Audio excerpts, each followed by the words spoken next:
Sorry হাসানুস, আপনি মানে ছাত্রলীগ যদি কখনো দাবি করে যে আপনাদের রেফারেন্স টেনে যে ছাত্রদল এতগুলো বক্তব্য বলেছে যে আসলে শিবির ছাত্রলীগের নাম নিয়ে এই অপকর্মগুলো করেছে গত 15 বছরে, তাতে কি আসলে মানে ছাত্রলীগ এক ধরনের দায় মুক্তির জায়গা পায় কিনা আপনাদের এরকম ছাত্রলীগ এখানে বক্তব্যের দায় মুক্তি মাধ্যমে? পাবে না, কারণ ছাত্রলীগ মূলত এই দেশের যে বিগত ফেসিস্ট আমলে ছাত্র রাজনীতিকে কলুষিত করেছে ছাত্রলীগ।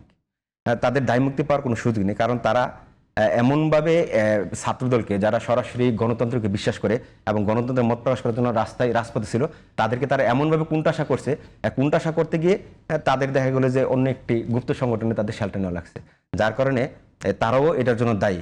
কারণ এই কারণে দায়ী ম্যাক্সিমাম যারা এই শেল্টার দাতা ছিলেন এবং এবং কি হলো যারা এই গুপ্তভাবে হামলার সাথে জড়িত ছিলেন, আমরা যখন বর্তমানে ফুটেজগুলোতে দেখি দেখা গেলো যে তারা ছাত্রলীগের কোন না কোন নেতার শেল্টারে ছিলেন এবং তারা হল পর্যায়ের ক্যান্ডিডেট ছিলেন, অথবা গেলে সেন্ট্রালের ক্যান্ডিডেট হতে পারতেন। আজকে যদি শেখ হাসিনা না চলে যেত তাহলে তাদের অনেক হয়তো সেন্ট্রাল ছাত্রলীগের সভাপতি হয়ে যেত।